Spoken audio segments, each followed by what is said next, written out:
asukal, silyo,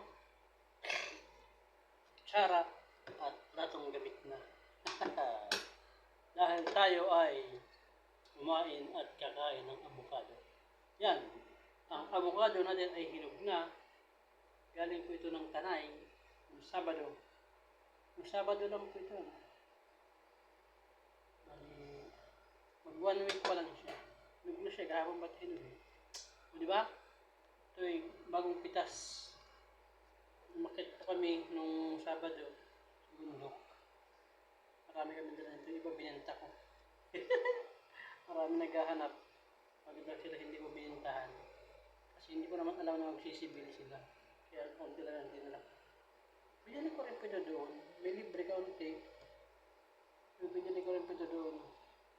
Kasi yung aking lupa doon ay wala pang tanim ng avocado. Itatanim pa lang ako.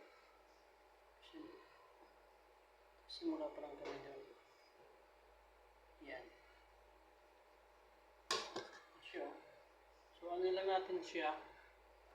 Lagyan lang natin ang asukal. Yung una, ano kami ito nung una? Wala ng mama ni Lian. Yun namin. Lagyan ng gatas. Pero ngayon, sabi ko kay Mrs. Ito lang ang gagawin. Yan. Pangalawa ko na ito. Nakakain ako ng isa kanina. Yung balat. Yan. Ganyan lang siya. Tapos, nakatingin natin sa apat. Yan. Hati sa apat. Ano siya?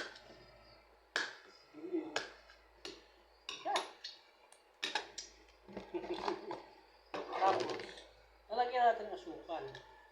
Ibabaw.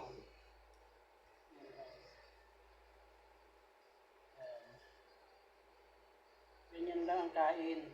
Para tipid. Wala nang gatas-gatas. Gastos tayong gatas. Ano? Ito lang. Ganyan lang. Tapos, kain tayo ng sariwang avocado. Pang gamot sa high blood at cholesterol.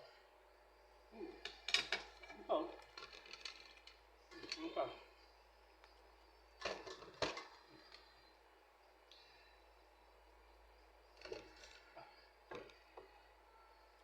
Ilang piraso pa. Kaya magtanim kayo ng avocado, masarap ito. Ito ay gamot sa, ano ba yun ba? Cholesterol? Gamot sa cholesterol, sa mga taas ng cholesterol. Gaya ko, matang cholesterol ko eh. Ang makain naman ito. Mahilig naman ako rin po dito. Hindi kayo kay Mrs. Yung puto meron palang benefits yan. Gagayatin. Pwede nga biktikin. Ilagay sa alcohol. Ilagay sa alcohol. Tapos, panin ng 4 na araw. Pampayat ng haplas. Yung mga sakit-sakit. Yung buto daw po, didikdikin, dudurugin. Tapos, ibababad sa alcohol sa loob ng 4 na araw na 70% alcohol. Ano na? Haplas, halo sa alcohol pang haplas-haplas. Ang tawag doon? Panghilod. Panghagod. Papahilot ka yan. Ilalagay yun. Masakit-sakit daw sa katawan. Sakit-sakit sa ulo. At sakit-sakit sa utak. Joke lang. Ito ang ating pangatlo. Bubuksan. Parang bulok ang balat nyo. Tingnan natin kung bulok nga siya. Siyempre yung balat nyo. Diba? Bulok nga siya. Okay lang. Hindi naman lahat bulok. Meron lang siyang portion ng bulok. Hindi mo naman kainin kahit walang asukal. Ito yung portion na hindi siya bulok.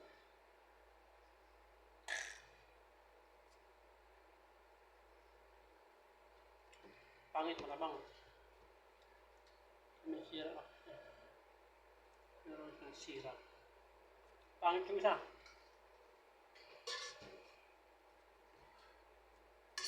Isa pang sayang. Soyong. Yan po, no? Tutuloy natin ating kain. Magkaroon kayo ng avocado at kumain kayo. Ugaliin yung kumain ng avocado. Kaya malaki ang benepisyo niya sa ating katawan.